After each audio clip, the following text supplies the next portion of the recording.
اچھا، اب میں آپ کی توجہ مبذول کراتا ہوں ایک ایسے شرک کی طرف جس کو کوئی شرک نہیں سمجھتا، لیکن قرآن مجید نے اس کو شرک کہا ہے۔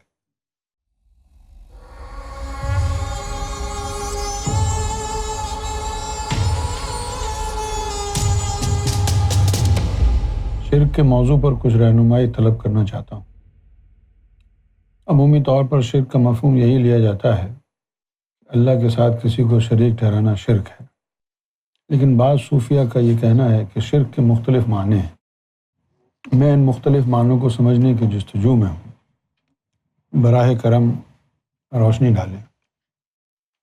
شرک کا جو مفہوم مولوی حضرات بیان کرتے ہیں وہ صحیح نہیں ہے۔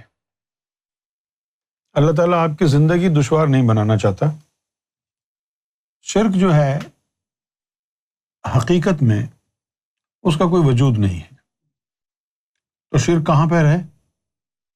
انسان کے دماغ میں، اس کے غلط عقیدے میں، اس کی غلط سوچ میں۔ شرک اگر سمجھنا ہے، آپ مجھے یہ بتائیں کہ کیا کوئی ایسا بچہ ہے جس کو دو باپ نے مل کے بنایا ہو؟ سرکار مجھے معاف فرمائیں، بڑی بیہودہ بات کہہ رہا ہوں۔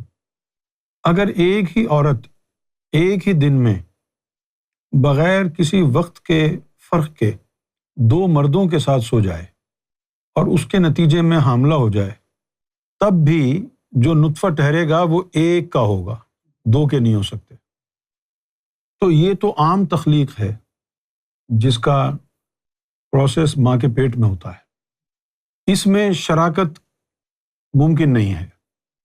تو اللہ تعالیٰ کی ذات کے حوالے سے کیسے ممکن ہوگا کہ اللہ کا کوئی شریک ہو سکتا ہے؟ ایک انسان کے باپ ہونے میں شراکت ممکن نہیں ہے، ممکن ہے کیا؟ تو پھر اللہ تعالیٰ کا کوئی شریک کیسے ہو سکتا ہے؟ اللہ تعالیٰ کا کوئی شریک ہو نہیں سکتا۔ ہاں، اگر کسی کا عقیدہ اور یقین اور علم خراب ہو، جھوٹ پر مبنی ہو، اور اس کو یہ پڑھایا جائے، سکھایا جائے کہ اللہ کا کوئی شریک بھی ہے، اور وہ پھر اس طرح ماننا شروع کر دے، تو وہ شرک ہوگا۔ اچھا، اب میں آپ کی توجہ مبذول کراتا ہوں ایک ایسے شرک کی طرف جس کو کوئی شرک نہیں سمجھتا، لیکن قرآن مجید نے اس کو شرک کہا ہے۔ ایک ہوتا ہے شرک جلی، عام لوگوں کے سامنے نمایاں، واضح۔ وہ کیا ہے کہ کوئی بندہ کہے بھئی اللہ کا وہ بھی شریک ہے، وہ بھی شریک ہے، یہ ہو گیا شرک جلی۔ اور ایک ہے شرک خفی۔ شرک خفی کیا ہے؟ چھپا ہوا شرک۔ اب چھپا ہوا شرک کیا ہے؟ چھپا ہوا شرک یہ ہے کہ جب تو عبادت کرے تو اس عبادت کا مقصد رب کو راضی کرنا نہ ہو، دنیا کو دکھانا ہو، ریاکاری ہو۔ اچھا، اب میرے علم کے مطابق شرک خفی کی بھی دو قسمیں ہیں۔ کون سی؟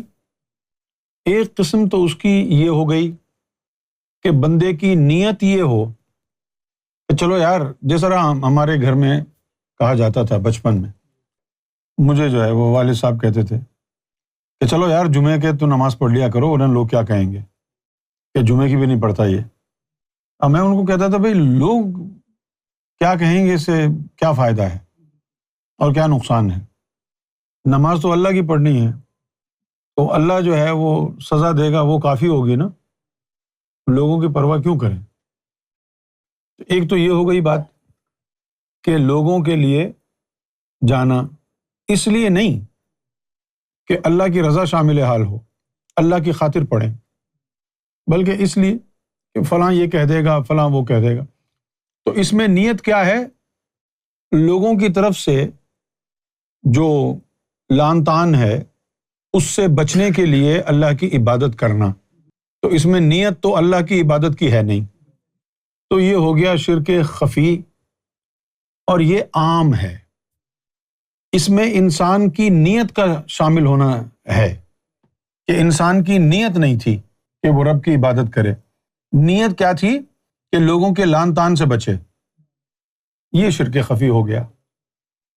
دوسری جو شکل ہے شرک خفی کی وہ یہ ہے کہ ایک بندہ خالصتاً اللہ کے لیے عبادت کرے، لیکن صرف اور صرف ظاہری لوازمات عبادت کے بروئے کار لائے اور اس عبادت کے جو باطنی تقاضے ہیں نہ وہ معلوم ہو نہ ان کو پورا کرے، اور اپنی دانست میں وہ اپنی اچھی نیت کے ساتھ لگا رہے، ان کے لیے پھر قرآن مجید نے یہ کہا فویل للمصلین الذین هم عن صلاتهم ساہون، کہ تباہی اور بربادی ہے ان نمازیوں کے لیے کہ جو نماز کی حقیقت سے ہی بے خبر ہیں۔ اب یہاں جو اللہ نے یہ کہا ہے عن صلاتہم ساہون، کہ ان کو اپنی نماز کی پرواہ نہیں۔ اب یہ پرواہ ہونا کیا ہے کہ نماز کے لوازمات معلوم ہوں کہ کیا کیا شرائط ہیں اس کی، صرف رکوع اور سجود اور وضو نہیں ہے۔ نبی مکرم صلی اللہ علیہ وآلہ وسلم نے ارشاد فرمایا کہ لا صلاۃ الا بحضور القلب، لیکن وہ نہ یہ جانتا ہو، اور جب اس کو یہ باور کرایا جائے کہ نماز کی شرطوں میں سب سے بڑی شرط حضوری قلب ہے تو وہ اس کو تسلیم بھی نہ کرے۔ تو پورے ارادے کے ساتھ، پورے یقین کے ساتھ کہ میں خالصتاً اللہ کے لیے عبادت کر رہا ہوں، بندہ جائے لیکن لوازمات پورے نہ کرے باطنی، یہ بھی شرک ہے۔ یہ شرک کیسے ہوا؟ اللہ تعالیٰ نے آگے فرمایا ہے کہ الذین ہم یراؤون، جن کو نماز کی حقیقت کا نہیں پتا اور ایسے ہی پڑھ رہے ہیں، الذین ہم یراؤون، وہ صرف دکھاوا کر رہے ہیں، جبکہ ان کی نیت دکھاوے کی تو ہے نہیں، تو پھر دکھاوا کیسے ہوا؟ دکھاوا ایسے ہوا کہ اس نماز کو تو اللہ کو بھیجنا تھا نا، تو نے اللہ تک گئی نہیں، دنیا نے دیکھ لیا نماز پڑھ رہا ہے، نمازی ہے، دنیا نے تجھے نمازی تسلیم کر کے تعریف کر دی، اللہ کے پاس قلب نہیں تھا تو اللہ کے پاس وہ پہنچی نہیں، اللہ کی نظر میں تو نمازی ہے نہیں، تو دکھاوا ہو گیا نا۔ دنیا دیکھا اٹینشن نماز میں کھڑا ہوا ہے، روزانہ نماز پڑھتا ہے، وہ تو تعظیم کرنے لگے، بڑا نمازی پرہیزگار آدمی ہے، ادھر اللہ کے پاس تیری نماز پہنچی نہیں۔ اچھا، جب اللہ کے پاس پہنچی نہیں، قبولیت کا درجہ نہیں ملا تو اندر خالی رہا، جب اندر خالی رہا تو باہر کی جو تعریف اور توصیف تھی وہ تکبر بن کے تیرے اندر بیٹھ گئی، جب تکبر بن کے بیٹھ گئی تو دل تیرا ناپاک ہو گیا اور تو جنت کے قابل نہیں رہا، جب جنت کے قابل تو نہیں رہا تو اللہ نے کہا نا کہ یہ تیرے لیے تباہی ہے، تباہی آ گئی نا۔ اب تم دیکھتے ہو نا کہ لوگ اچھے عمل کر رہے ہیں، تم تعریفیں کرو گے نا، لیکن تم نے وہ بنیادی مقصد، بنیادی جو پیغام ہے اسلام کو، وہی بھلا دیا۔ بنیادی پیغام کیا ہے؟ انما الاعمال بالنیات، کہ اعمال کا دار و مدار نیت پر ہے۔ آج تمہارے زمانے میں کوئی خدمت خلق کا کام کر رہا ہو تو تم میں سے کوئی پوچھتا ہے کہ یار دیکھو اس کی نیت کیا ہے؟ سب یہی کہتے ہیں بڑا اچھا کام کر رہا ہے، بڑا اچھا کام کر رہا ہے۔ پاکستان میں بھی کتنے ویلفیئر آرگنائزیشنز بنی ہوئی ہیں، جو قوم ایک دوسرے کا گلا کاٹ رہی ہے، وہ سارے اپنے کام دھندے چھوڑ کے اتنے بڑے جو ہے وہ ویلفیئر جو ہے آرگنائزیشن چلا رہے ہیں، ان کا کھانا پینا کہاں سے ہو رہا ہے؟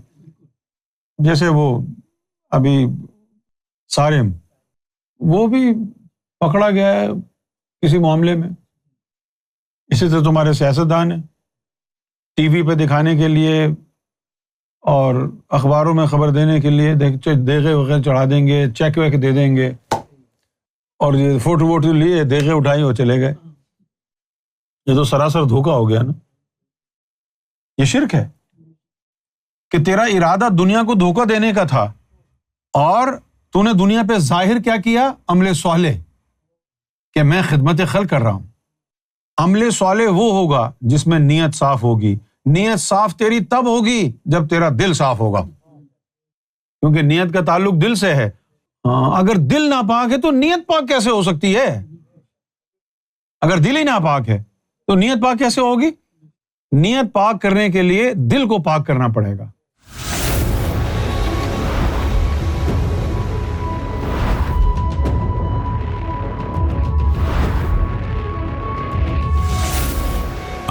TV, the place to connect with God.